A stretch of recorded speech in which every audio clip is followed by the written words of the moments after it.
Hello everyone. Welcome to second class of corporate and business law. Previous class was an orientation session जिसमें हमने course के बारे में discussion करी थी that what this course is about and what is the paper structure and what will be our study approach. आज हम अपना फर्स्ट टॉपिक स्टार्ट कर रहे हैं and that is English legal system जो मैंने आप लोगों को प्रीवियस क्लास में हाईलाइट किया था that it worth 10 marks. English legal system, we have two chapters. One is law and legal system, and the second one is sources of law. So now let's start our discussion on the first topic, English legal system, and its first chapter, law and legal system. सबसे पहला सवाल जो इस chapter में आपसे किया जाता है वो ये है कि व्हाट इज लॉ. लॉ क्या है? Why is it required? तो अब देखें बेटा, कोई भी सोसाइटी जो इवॉल्व करती है, जो डेवलप होती है, वो कुछ रूल्स, रेगुलेशंस और प्रिंसिपल्स की बेसिस पर डेवलप होती है. बेटा आज आप किसी डेवलप्ड कंट्री को उठा लें, अमेरिका पिकअप कर लें, आप यूके की बात कर लें, आप किसी भी अच्छे यूरोपियन कंट्री की बात कर लें, तो उन सोसाइटीज में जब हम वेकेशंस के लिए भी जाते हैं तो हमें क्यों मजा आता है? क्योंकि उधर लॉ बहुत अच्छा है, उधर लीगल सिस्टम बहुत अच्छा है और उधर लोगों के राइट्स को वैल्यू किया जाता है. So it is very important for any society कि उधर लॉ हो, रूल्स हो, प्रिंसिपल्स हो, राइट्स ऑफ द पीपल को वैल्यू किया जाए.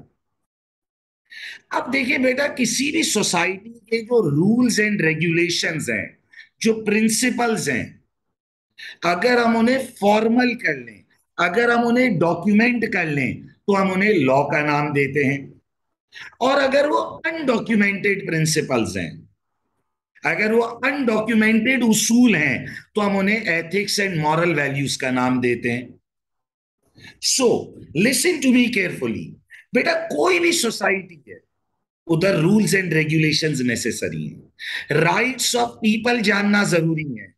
हर बंदे को उसके राइट्स, उसकी लिमिटेशंस ये जानना जरूरी है. अब इसके लिए फॉर्मल डॉक्यूमेंटेड है तो हम उसे लॉ बोलेंगे. अगर वो रूल्स, वो प्रिंसिपल्स, वो राइट्स, वो ड्यूटीज फॉर्मल हैं, डॉक्यूमेंटेड हैं, तो वो लॉ है. और अगर वो अनडॉक्यूमेंटेड हैं तो हम उन्हें मॉरल वैल्यूज का नाम देते हैं, इखलाकियात. अनडॉक्यूमेंटेड इनफॉर्मल थिंग्स, उन्हें हम एथिक्स का नाम देते हैं. So what the law is, how it evolve, दुनिया में लॉ कैसे बना, व्हाई इज इट रिक्वायर्ड, ये तमाम डिस्कशन हमारी इस चैप्टर के अंदर होगी. देखिए बेटा, फॉर एग्जाम्पल अगर आप किसी अनडेवलप्ड कंट्री में रहते हैं, जिसे हम डेवलपिंग कंट्री बोलते हैं, तो आपको उधर लैक ऑफ लीगल सिस्टम नजर आएगा, लैक ऑफ लीगल फ्रेमवर्क नजर आएगा. लोग एक दूसरे के राइट्स की रिस्पेक्ट नहीं करेंगे. मुझे किसी की प्रॉपर्टी में एंटर नहीं होना, मुझे अपनी प्रॉपर्टी को ऐसे यूज करना है कि दूसरा डिस्टर्ब ना हो, मुझे किसी को डिफेम नहीं करना, मुझे किसी को डराना नहीं है, मुझे किसी को हिट नहीं करना. अगर मुझे किसी को नौकरी से निकालना तो उसका एक तरीका है, अगर मैं बिजनेस डील में एंटर हो रहा हूं तो उसका एक तरीका है. यही तमाम चीजें ही तो लॉ हैं, यही तमाम चीजें ही तो लीगल सिस्टम है. और यही वो उसूल हैं, यही वो रूल्स हैं जो बेटा एक सोसाइटी को सोसाइटी बनाते हैं, जो एक सोसाइटी को सोसाइटी बनाते हैं. अगर मैं पाकिस्तान पर रखकर मिसाल दूं तो बेटा पाकिस्तान में रहने वाले मेजॉरिटी लोग जब ट्रैवल करके कभी अमेरिका जाते हैं, यूरोप जाते हैं, तो क्यों उनका दिल करने लग जाता है कि यार हम वहां रह जाएं, क्यों उनका दिल करने लग जाता है कि हम वहां शिफ्ट हो जाएं? तो प्राइमरी रीजन ये है कि हमारे पास लीगल सिस्टम नहीं है, लॉस की रिस्पेक्ट नहीं है भाई. अगर एक पड़ोसी है तो तेज आवाज में गाने बजा रहा है, पार्टी कर रहा है, तो भी बराबर वाले के राइट्स को डिस्टर्ब कर रहा है, क्योंकि हमारे पास basic principles of the society नहीं है. तो सोसाइटी में रहने वाले लोग डीमोटिवेटेड हैं.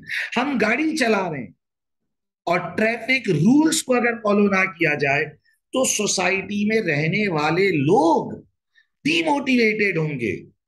जब तक लोग एक दूसरे के राइट्स की रिस्पेक्ट नहीं करेंगे, तब तक एक सोसाइटी ग्रो नहीं कर सकेगी। सो what is law? The basic framework, the rules, the regulations which govern a society। और ये फॉर्मल होंगे, डॉक्यूमेंटेड होंगे, तो हम इन्हें लॉ का नाम देंगे।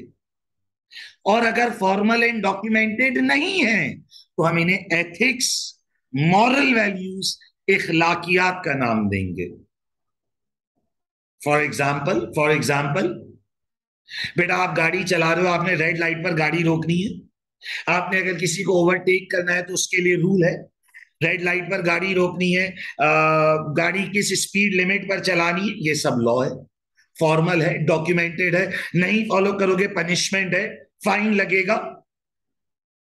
बट फॉर एग्जाम्पल आप पब्लिक ट्रांसपोर्ट में जा रहे हो और कोई एजेड आदमी खड़ा है, तो उस एजेड आदमी को जगह देना कोई लीगल ऑब्लिगेशन नहीं है, बट हम कहते हैं कि यार ये एक मॉरल ऑब्लिगेशन, एक एथिकल ऑब्लिगेशन है, एक इखलाकियात की बात है कि यार अगर मैं जवान हूं तो मैं बूढ़े आदमी को बैठने का मौका दे दूं।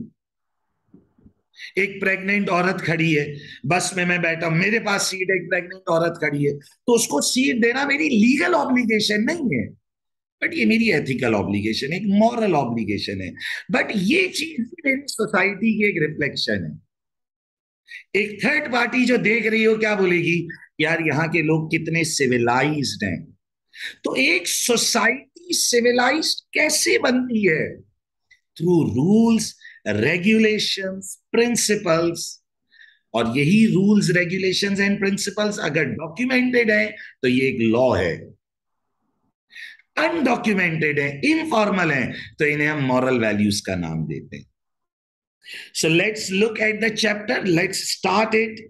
सबसे पहले बेटा हमारी बुक ने क्या सवाल किया? That what the law is, law क्या होता है?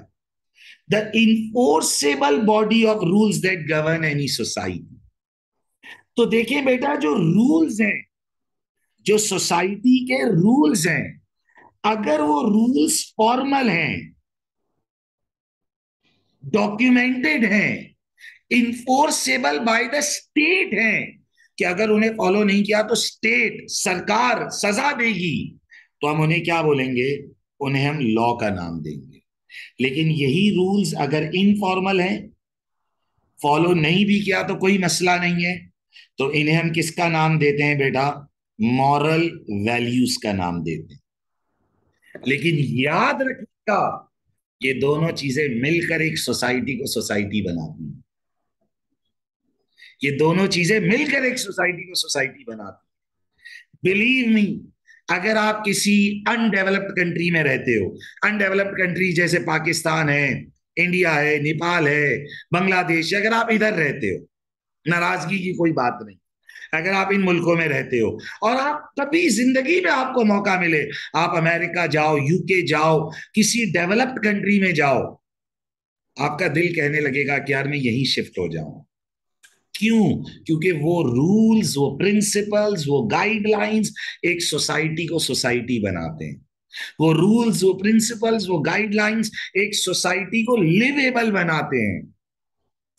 So if they are formal, it's a law, but if they are informal, they are called as moral values.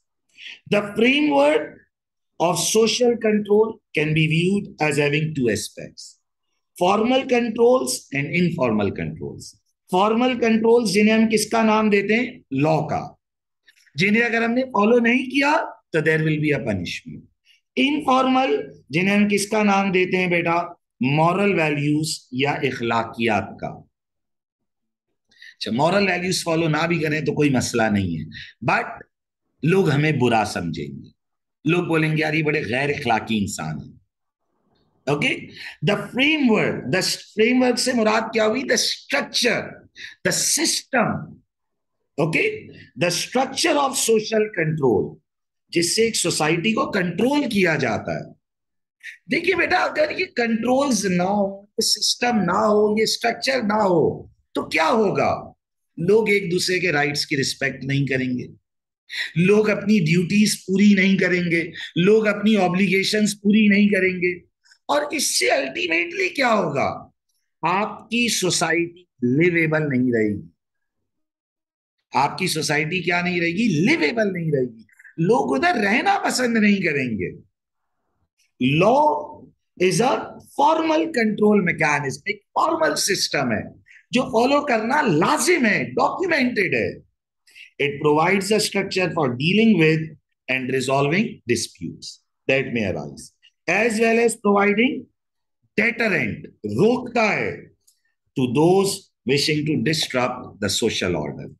Her society में गंदे लोग होते हैं, हर सोसाइटी में प्रॉब्लम पीपल होंगे, बट लॉ है जो उन्हें क्या करेगा?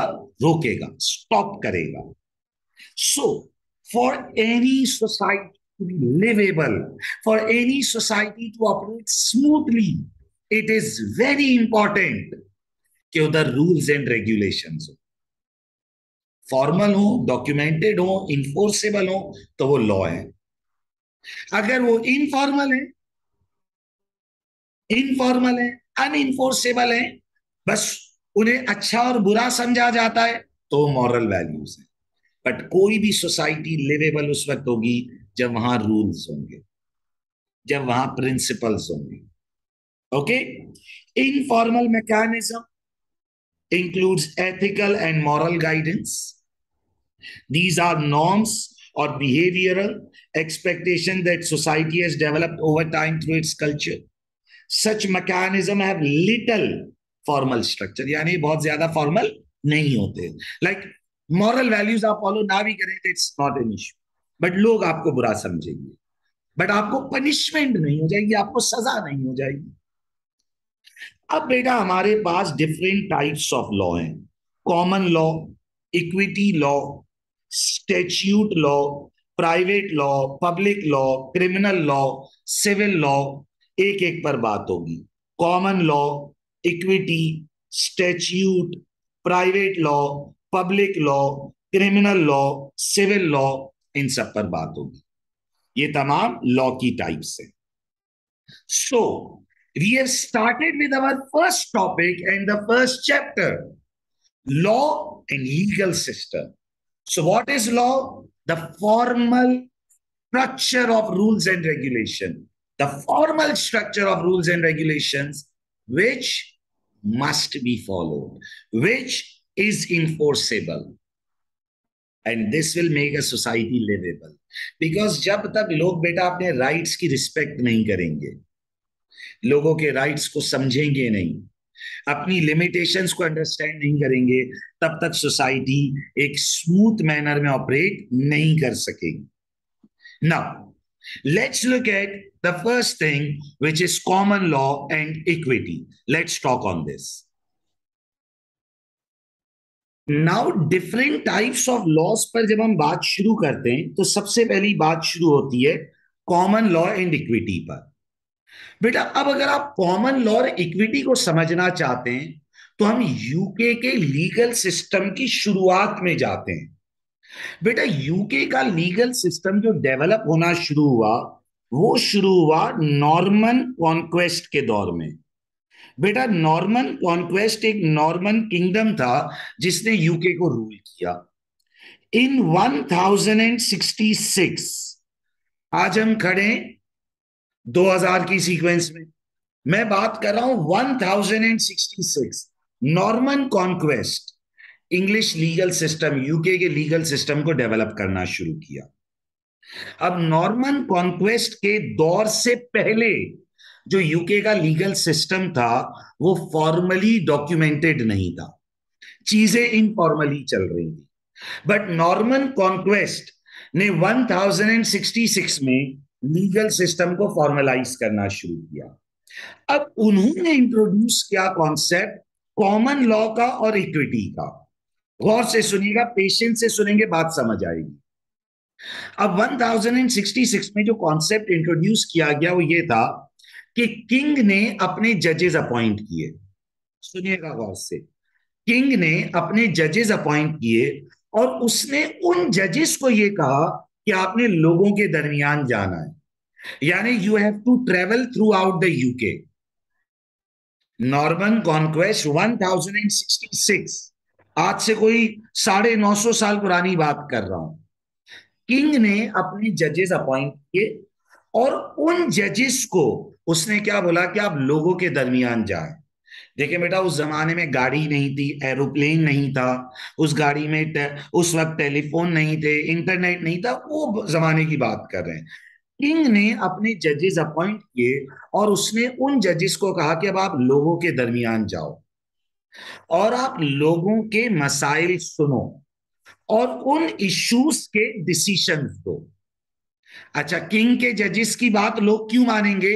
क्योंकि इन जजेस को किंग ने अपॉइंट किया था कि आपने लोगों के पास जाना है, आपके पास अथॉरिटी है, आप लोगों के डिस्प्यूट सुनो और आप उन डिस्प्यूट्स को रिजॉल्व करो।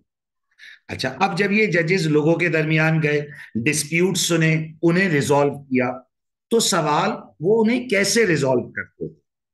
बेटा, वो उस वक्त अपनी moral values, cultural values, practices, right और रॉन्ग की अंडरस्टैंडिंग, रिलीजियस बिलीव्स, इन्हें यूज करके डिसीशंस देते थे। दोबारा सुने, गौर से सुनना है। Patience and concentration is important. Common law को अगर समझना है तो आज से 950 साल पीछे गए। नॉर्मन कॉन्क्वेस्ट 1066, किंग ने अपने जजेस अपॉइंट किए, लोगों के दरमियान भेजे, बोला आप लोगों के मसाइल हल करो। कैसे हल करो?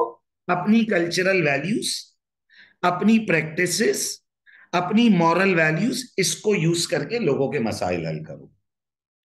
लेकिन after a particular interval, like 6 महीने बाद, 1 साल बाद, तुम सब वापस गैदर होगे।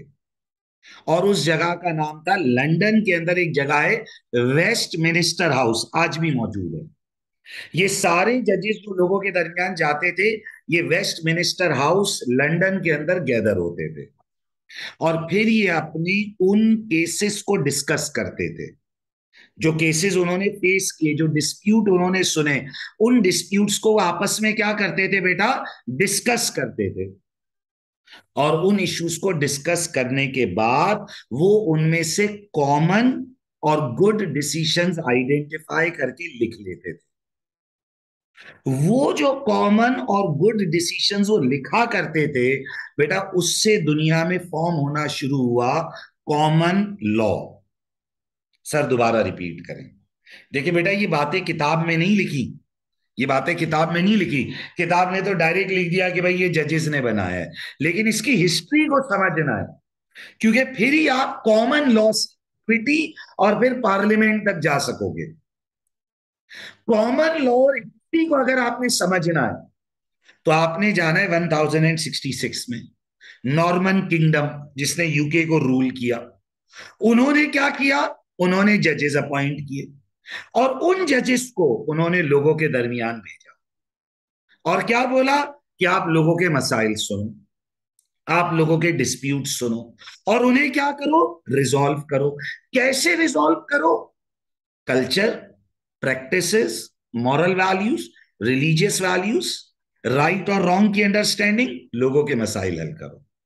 लेकिन एक पर्टिकुलर इंटरवल के बाद तुमने वापस आना है। तुमने वापस आना है। कहां आना है? लंदन में। किस जगह पर? वेस्ट मिनिस्टर हाउस में। और उधर बैठकर क्या करना है? उन डिसीशंस को डिस्कस करना है, उन सिचुएशंस को डिस्कस करना है एक दूसरे के साथ। और जो सिचुएशंस, जो डिसीशन तुमने दिए, उनमें से कॉमन डिसीशंस, उनमें से गुड डिसीशंस को एक जगह क्या कर लो? डॉक्यूमेंट कर लो और एक रूल ऑफ लॉ डेवलप करना शुरू करो। ये रूल ऑफ लॉ फिर फ्यूचर में फॉलो होगा।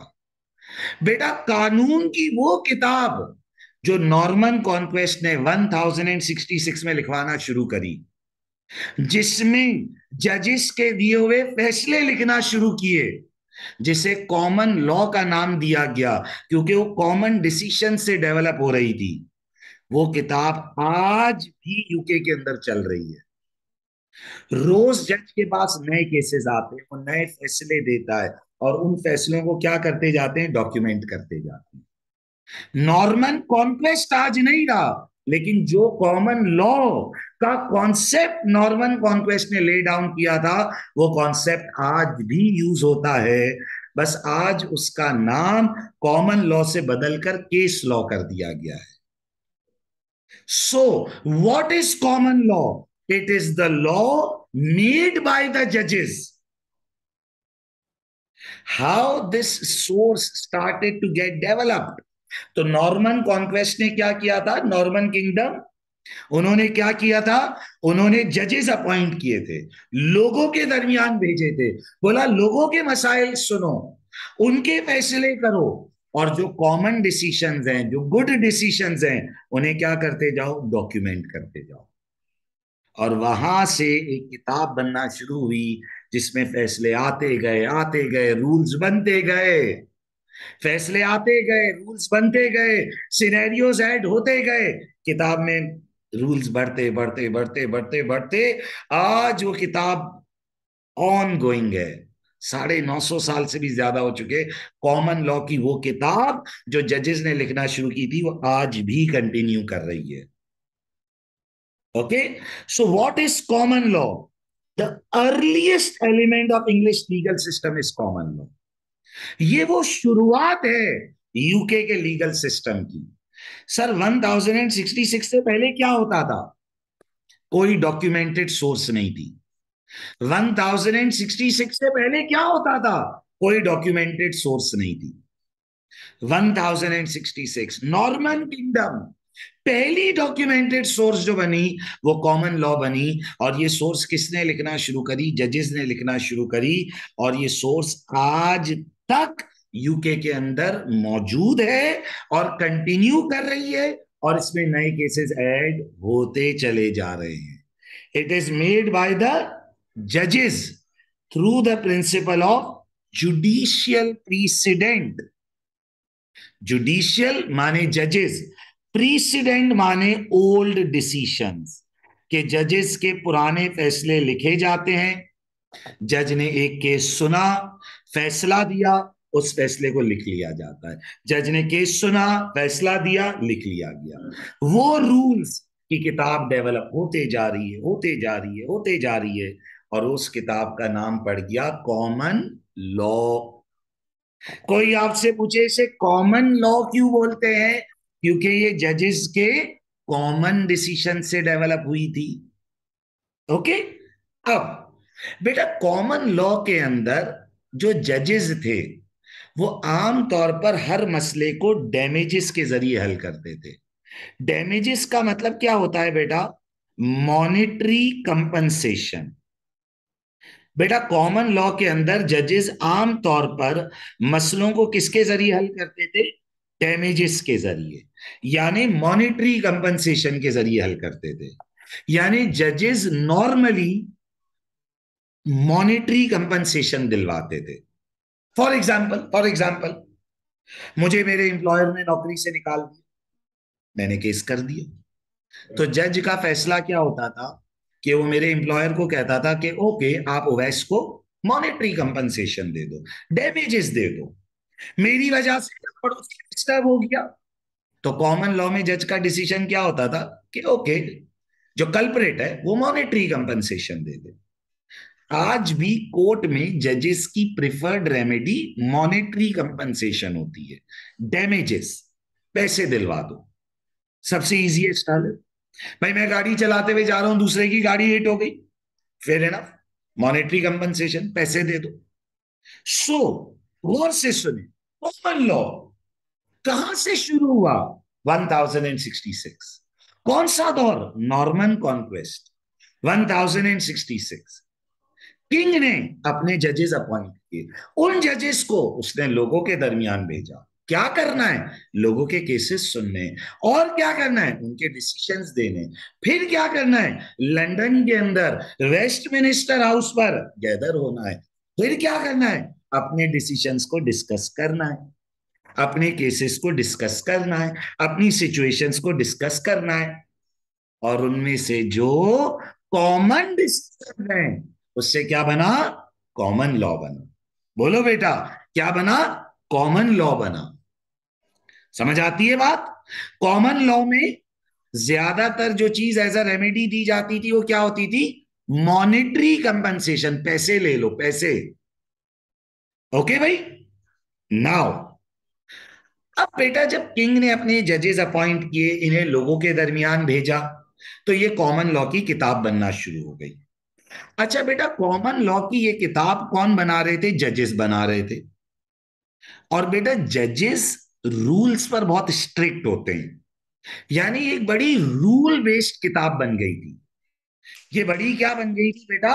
रूल बेस्ड किताब बन गई थी। जजेस ये जो रूल्स लिख रहे थे, ये एक बड़ी रूल बेस्ड, बड़ी स्ट्रिक्ट किताब बन गई थी। तो कुछ लोग कॉमन लॉ में इन जजेस के डिसीजंस से सेटिस्फाई नहीं होते थे। कुछ लोग कॉमन लॉ में जजेस के इन डिसीजन से क्या नहीं होते थे बेटा? सेटिस्फाई नहीं होते थे, यानी वो जजेस के फैसलों से सेटिस्फाइड नहीं होते थे। कुछ लोग कॉमन लॉ से क्या नहीं थे?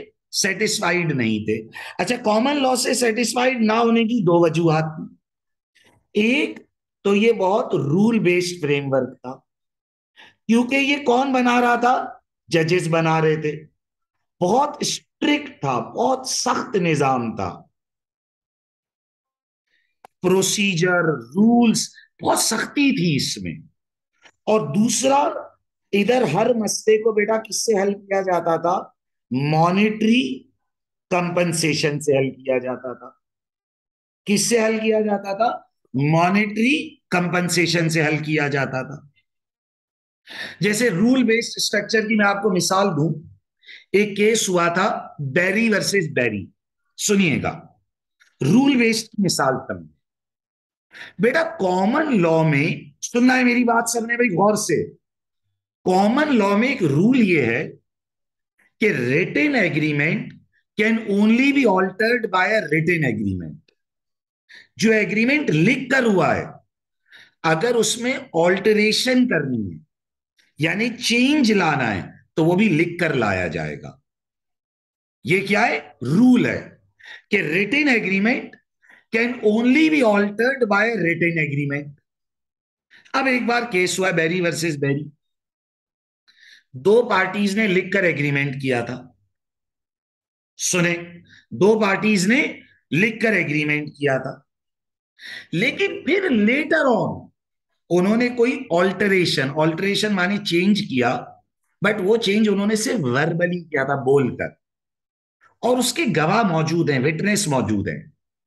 ऐसे मिसाल ले, भाई मैंने एक जगह जॉब ज्वाइन करी और वो एग्रीमेंट लिख कर हुआ था, रिटन एग्रीमेंट था। कैसा एग्रीमेंट था? रिटन एग्रीमेंट हुआ। फिर लेटर ऑन मुझे अपनी सैलरी बढ़वानी थी, तो मेरी मेरे एम्प्लॉयर से वर्बल, वर्बल, ओरल, ओरल बात हो गई, और उसके गवाह, विटनेस मौजूद हैं।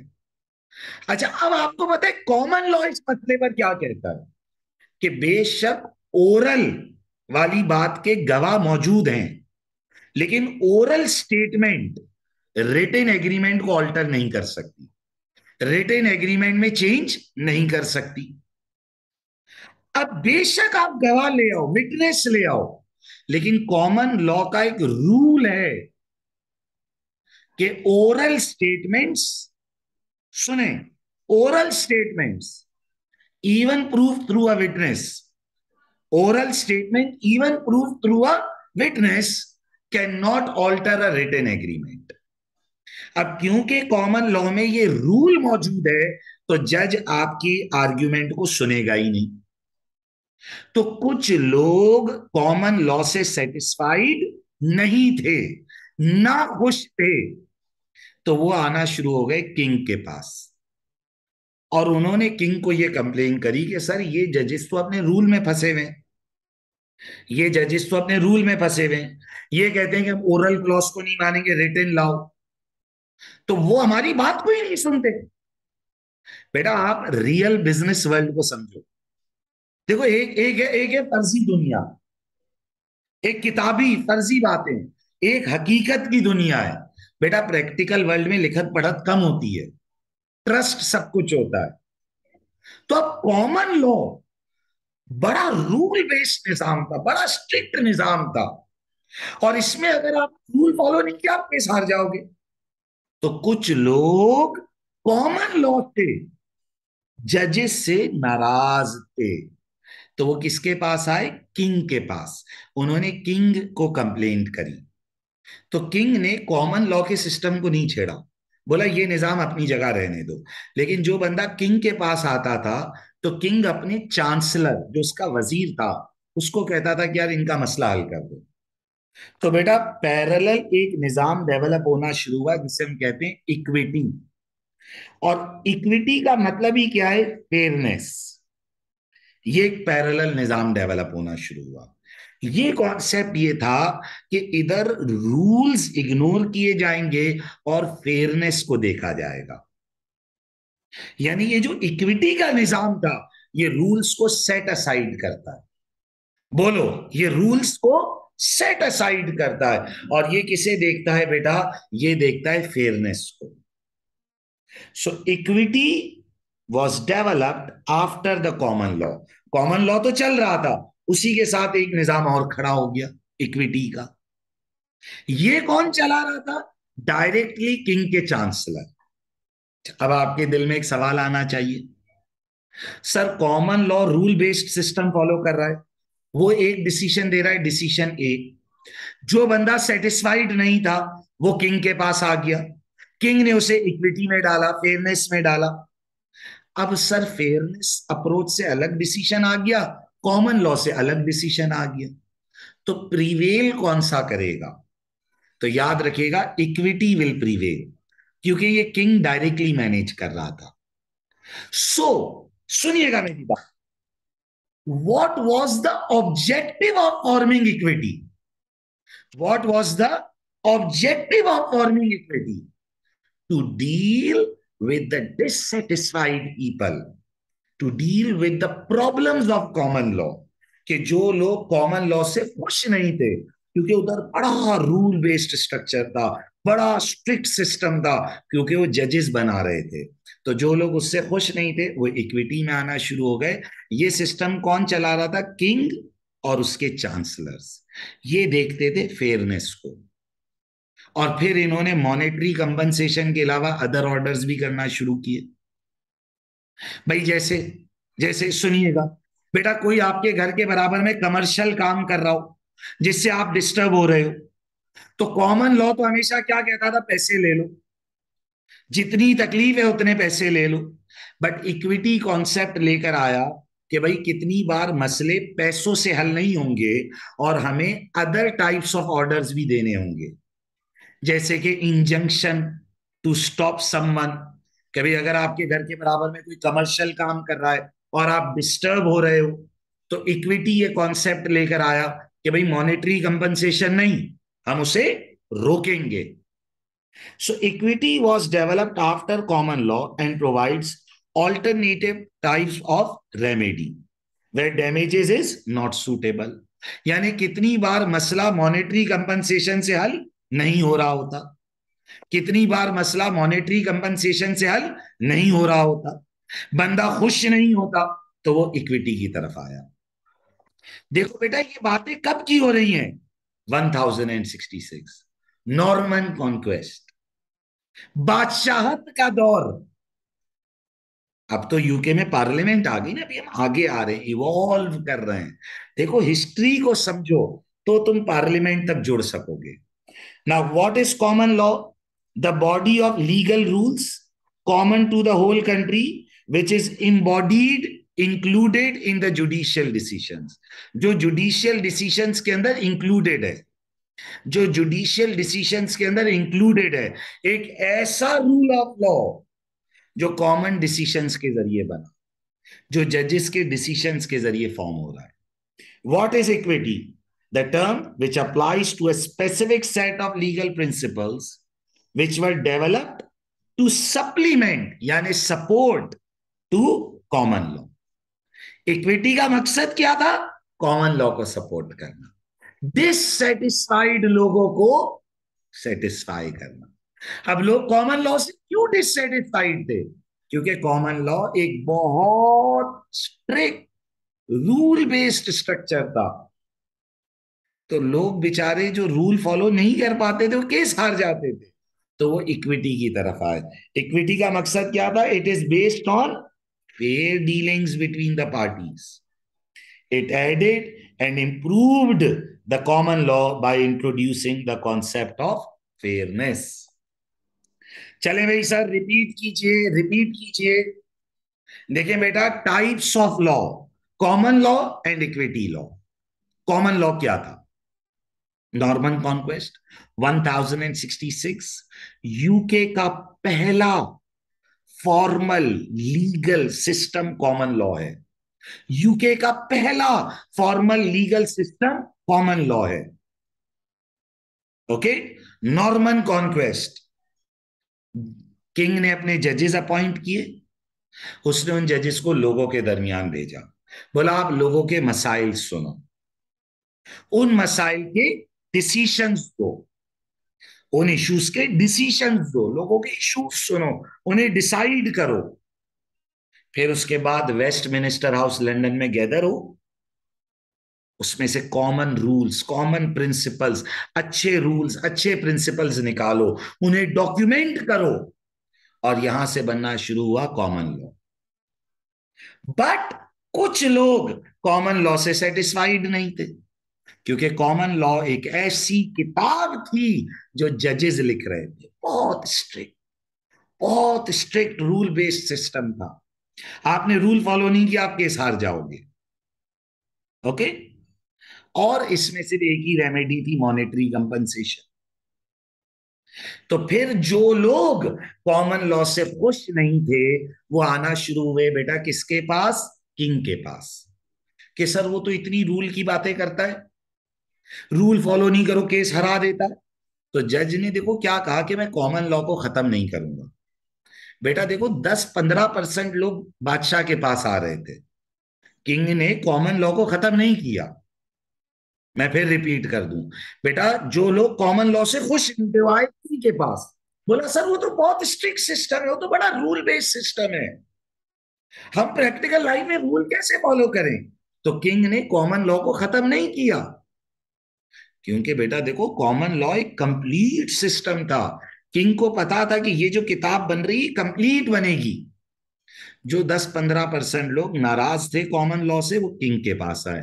तो किंग ने अपने चांसलर को बोला कि भाई अब आप इनके मसाइल फेयरनेस की बेसिस पर देख लो।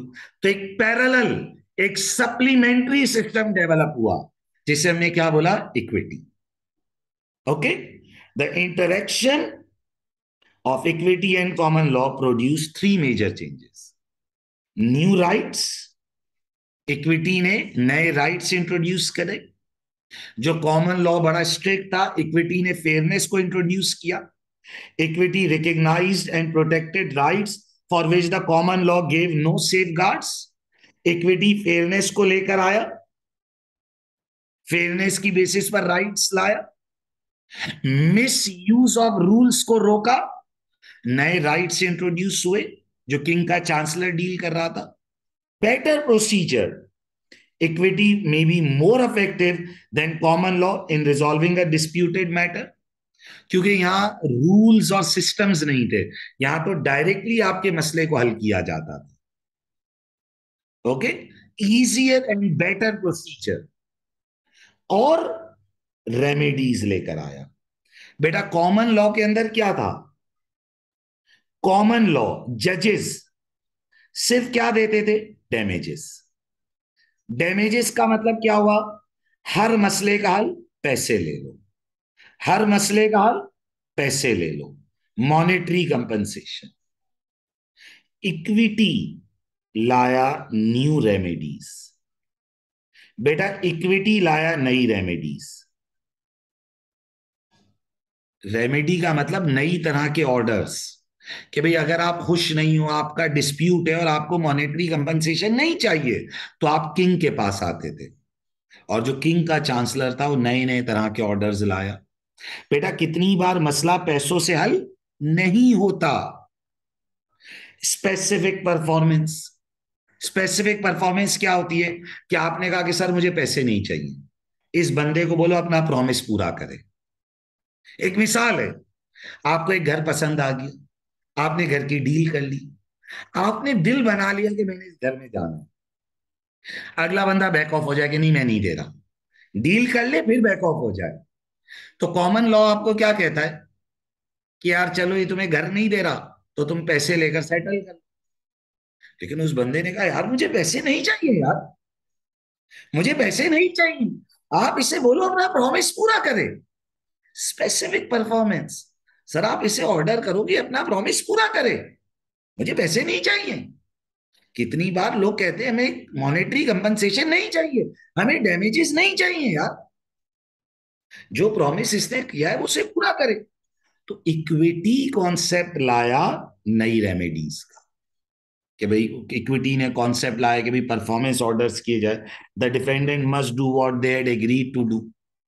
फिर ये कॉन्सेप्ट लाया इंजंक्शन का, एब्सटेन माने लोगों को रोकने का, है भी।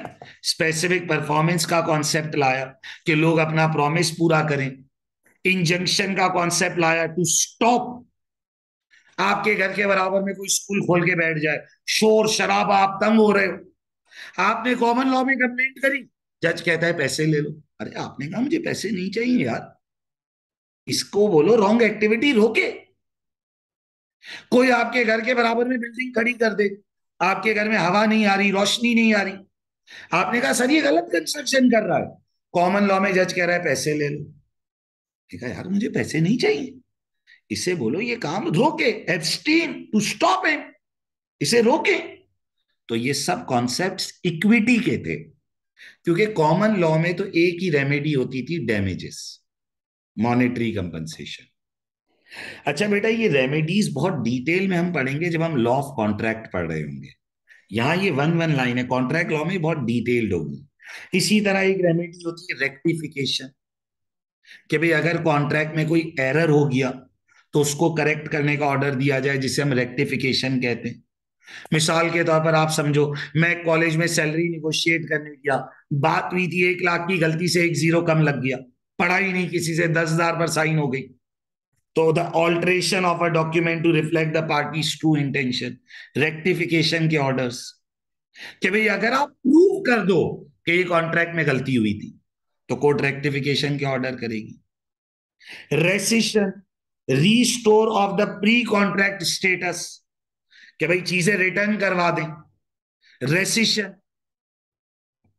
तो कितनी बार ऐसा होता है आपने कहा सर इसने झूठ बोलकर माल बेचा है, इसने मिसरिप्रेजेंट किया है, तो रेसिशन, प्री कॉन्ट्रेक्चुअल स्टेटस पर रिटर्न कर दें। रीस्टोर टू ओरिजिनल पोजीशन, आप सामान वापस ले लो, इनके पैसे वापस कर दो, रीस्टोर टू ओरिजिनल पोजीशन। तो ये सब कॉन्सेप्ट बेटा इक्विटी लेकर आया। तो किसी ने कहा सर इक्विटी अच्छा सिस्टम हुआ ना, नहीं नहीं नहीं नहीं नहीं, नहीं बेटा, इक्विटी एक कंप्लीट सिस्टम नहीं है, क्लियर करो। इक्विटी एक कंप्लीट सिस्टम नहीं है, कंप्लीट कॉमन लॉ है। कंप्लीट कॉमन लॉ है जो जजेस बना रहे हैं, जो डेली बेसिस पर केसेस सुन रहे हैं, जो पूरे मुल्क में जा रहे हैं, वो है कंप्लीट सिस्टम। इक्विटी तो एक पैरेलल, एक सप्लीमेंट्री सिस्टम है, एक सपोर्ट सिस्टम था, जो ये कहता है कि जजेस को थोड़ी देर के लिए रूल्स को भूलना चाहिए। जो किंग का चांसलर कर रहा था कि थोड़ी देर रूल को भूलता था और फेयरनेस को देखता था कि इस सिचुएशन में फेयर क्या है, इस सिचुएशन में फेयर क्या है। ओके। और फिर वो ये लेकर आया कि कभी कभार मसला डैमेजेस यानी मॉनेटरी कंपनसेशन से हल नहीं होगा, उस वक्त हमें अदर ऑर्डर्स जैसे कि परफॉर्मेंस ऑर्डर, जिसे हम स्पेसिफिक परफॉर्मेंस कहते हैं, injunction order to stop the other party, rectification, correction in the contract अगर कॉन्ट्रैक्ट में गलती हो गई थी, rescission, reverse to return to pre contractual position. बेटा ये बात हो रही है पुराने जमाने की, समझो मेरी बात, ये बात हो रही है 1066 की, ये बात हो रही है नॉर्मन कॉन्क्वेस्ट की, जब बादशाह बैठा था तो बादशाह ने कॉमन लॉ का सिस्टम बनाया, किंग के जजेस जो लोगों के दरमियान गए, बोलो बेटा, किंग के जजेस जो लोगों के दरमियान गए, लोगों के मसाइल सुनो, डिसीशंस दिए, उससे बना कॉमन लॉ, उससे बना कॉमन लॉ।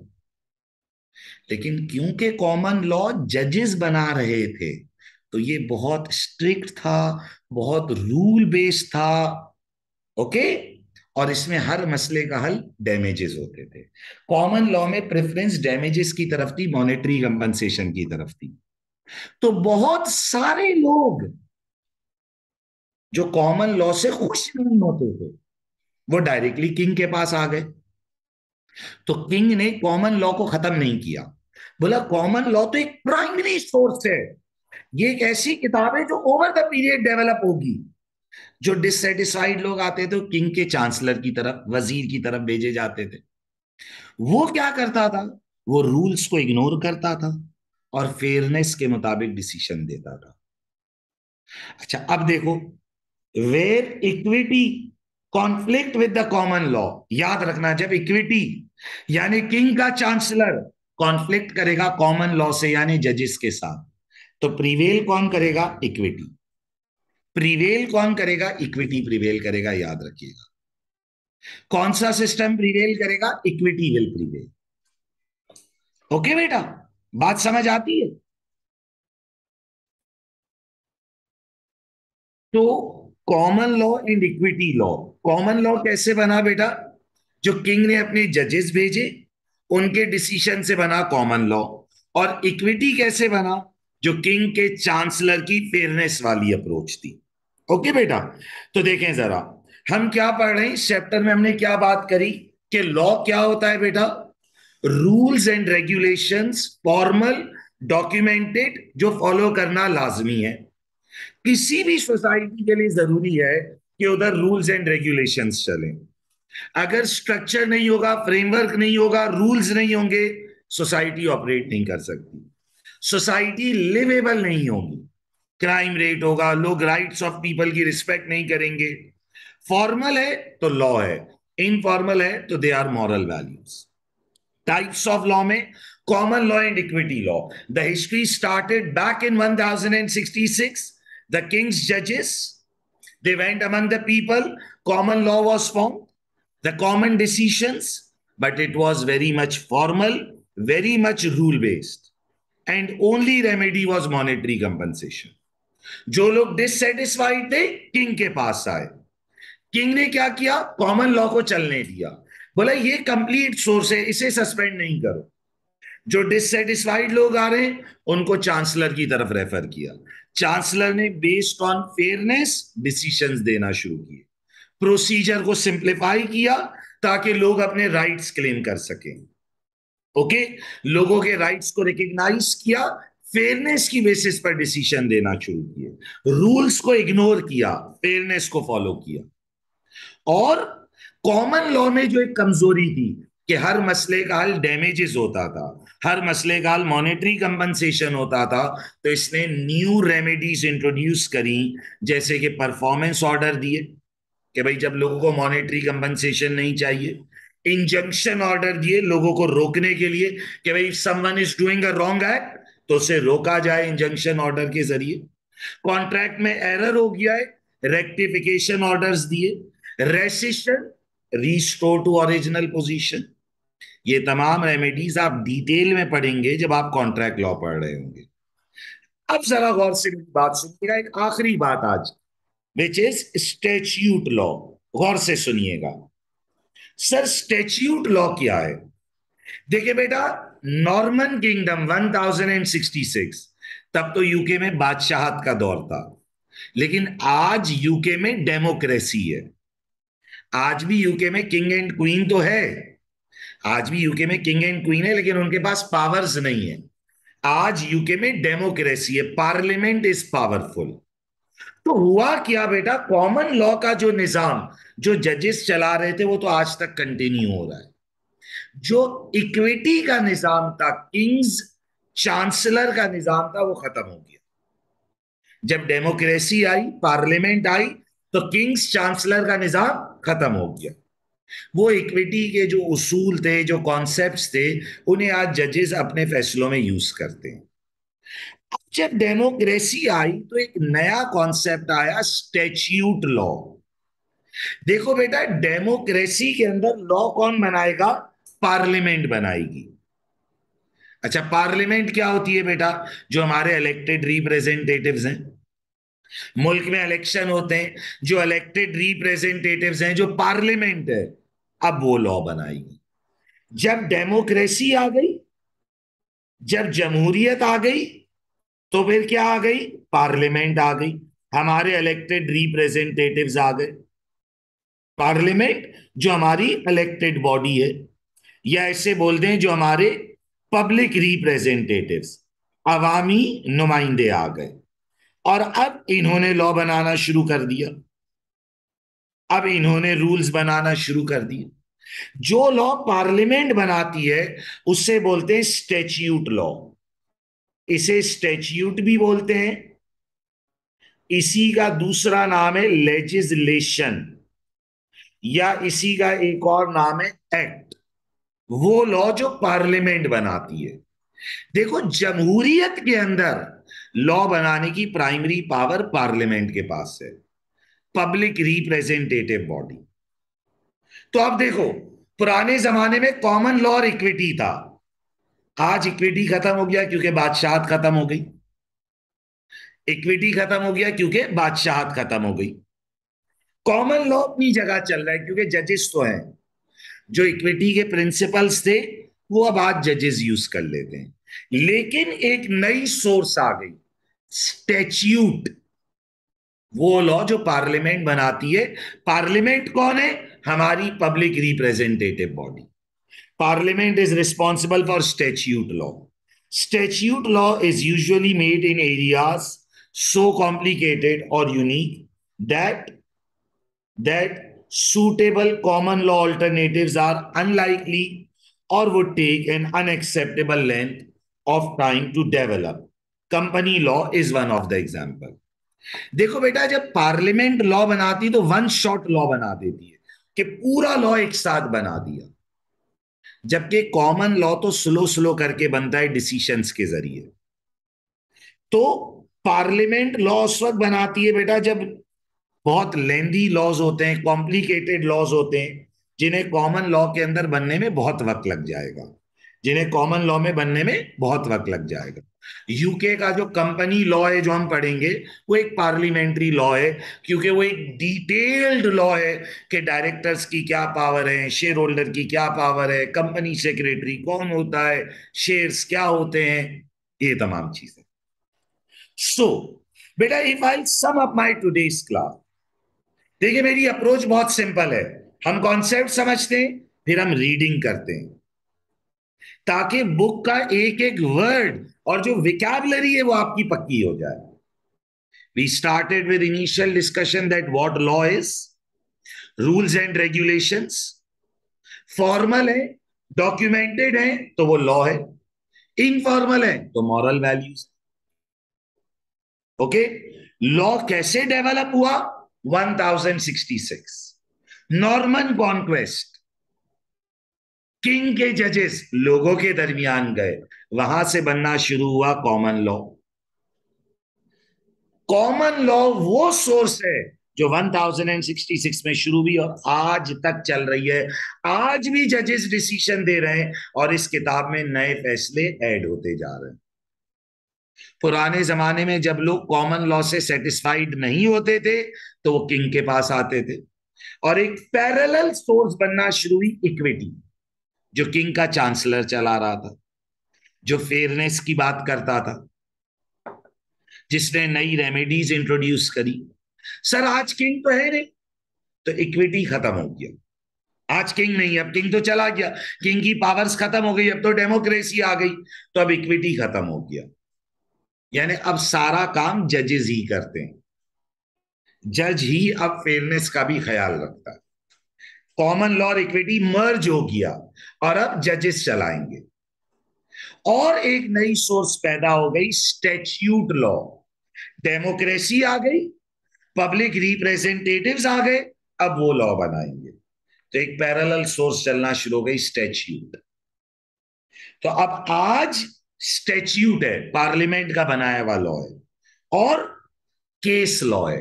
कॉमन लॉ का नया नाम हो गया केस लॉ, जो पुराने डिसीजंस चलते हुए आ रहे हैं। ये दो सोर्सेस पैरेलल चल रही हैं। यानी आज जब जज डिसीजन देगा तो वो स्टैच्यूट को देखकर चलेगा, और अगर स्टैच्यूट नहीं होगा तो पुराने फैसलों को देखेगा। देखें, डेमोक्रेसी के अंदर स्टैच्यूट ताकतवर है, पार्लियामेंट का बनाया हुआ लॉ, पब्लिक रिप्रेजेंटेटिव्स जो हमारे नुमाइंदे हैं उनका बनाया हुआ लॉ ज्यादा वैलिड है। लेकिन किसी मसले पर अगर स्टैच्यूट मौजूद नहीं है तो बेटा कॉमन लॉ, जो पुराने फैसले हैं जिसको अब हम केस लॉ कहते हैं, वो फॉलो किया जाएगा।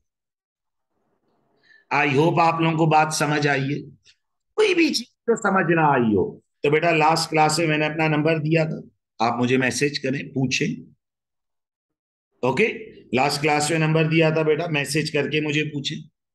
So what the law is, common law, equity law.